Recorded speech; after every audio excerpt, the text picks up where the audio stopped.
Assalamualaikum warahmatullahi wabarakatuh.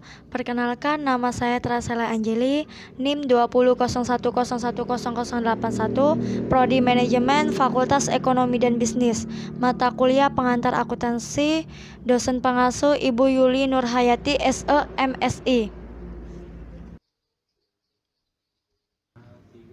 Baiklah, saya akan menjelaskan salah satu contoh cara membuat tabel persamaan dasar akuntansi. Sebelum membuat persamaan dasar akuntansi, apa sih persamaan dasar akuntansi tersebut?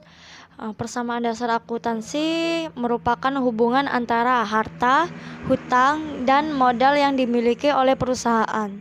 Jadi, persamaan dasar akuntansi yaitu keseimbangan antara sisi kiri, aktiva, dan sisi kanan, pasiva. Perubahan yang timbul akibat adanya transaksi keuangan keseimbangan akan selalu dipertahankan.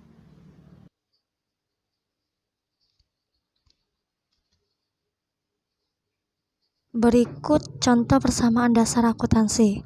Pada tanggal 1 Januari 2015, Anton mendirikan perusahaan reparasi komputer dengan nama Anton Komputer.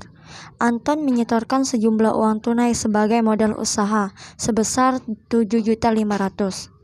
Jadi, harta atau kas bertambah menjadi 7.500.000 dan modal pun bertambah menjadi 7.500.000 karena adanya setoran uang tunai sebagai modal usaha.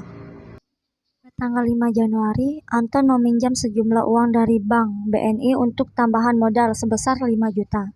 Jadi, harta kas bertambah menjadi 5 juta dan utang pun bertambah menjadi 5 juta sebagai akibat adanya pinjaman uang dari bank. Sementara kas berjumlah 12.500.000, utang bank tetap sebesar 5 juta, modal pun tetap sebesar 7.500.000. Tanggal 6 Januari, Anton membayar dengan uang tunai untuk sewa kantor sebesar 5 juta. Sebagai akibat adanya pembayaran uang tunai untuk sewa kantor, kas menjadi 7.500.000, utang bank tetap menjadi 5 juta, modal berkurang menjadi 2.500.000. Pada tanggal 7 Januari, Anton membeli perlengkapan kantor secara tunai 2.500.000 dari PT Indo Mandiri. Akibat adanya pembelian perlengkapan kantor secara tunai, jadi kas berkurang menjadi 2.500.000 menjadi 5 juta, perlengkapan bertambah menjadi 2.500.000, utang bank tetap menjadi 5 juta, modal pun tetap menjadi 2.500.000. Pada tanggal 9 Januari, Anton membeli secara tunai peralatan kantor sebesar 2 juta. Karena adanya pembelian tunai untuk perlengkapan kantor sebesar 2 juta, jadi sementara kas menjadi 3 juta, perlengkapan tetap menjadi 2.500.000, peralatan pun tetap 2 juta, utang bank tetap menjadi 5 juta, sedangkan modal tetap 2.500.000. Pada tanggal 10 Januari, Anton menerima pendapatan jasa atas pekerjaan yang sudah diselesaikan sebesar 4 juta. Karena adanya pendapatan jasa yang sudah diselesaikan, maka kas pun bertambah sebesar 4 juta menjadi 7 juta, perlengkapan tetap 2.500.000, peralatan tetap 2 juta, utang bank tetap menjadi 5 juta, sedangkan modal bertambah menjadi 6.500.000. Pada tanggal 12 Januari, perlengkapan telah berkurang karena yang digunakan sebanyak 1.500.000. Jadi, kas tetap berjumlah menjadi 7 juta, sedangkan perlengkapan berkurang sebesar 1.500.000 menjadi 1 juta, peralatan tetap 2 juta, utang bank tetap 5 juta, sedangkan modal berkurang dari 1.500.000 menjadi 5 juta. Akibat dari penggunaan perlengkapan kantor tersebut.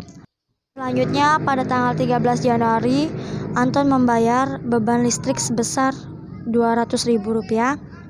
Jadi, kas berkurang 200 menjadi 6.800.000, sedangkan perlengkapan tetap menjadi 1 juta, peralatan tetap 2 juta, utang bank tetap 5 juta, sedangkan modal berkurang 200.000 juga menjadi 4.800.000 akibat adanya pembayaran beban listrik tersebut. Selanjutnya, pada tanggal 15 Januari, Anton membayar beban angsuran pinjaman dari bank sebanyak 1.250.000. Jadi, kas berkurang sebesar 1.250.000 menjadi 5.550.000. Perlengkapan tetap 1 juta, peralatan pun tetap 2 juta, utang bank tetap 5 juta, modal berkurang dari 1.250.000 menjadi 3.550.000 akibat adanya pembayaran beban angsuran beserta bunganya. Hal yang terakhir, pada tanggal 28 Januari, Anton mengambil uang untuk keperluan pribadi sebesar Rp500.000. Jadi, kas berkurang 500.000 menjadi 5.050.000. Perlengkapan menjadi 1 juta, peralatan tetap 2 juta, utang bank tetap 5 juta, modal tetap 3.050.000.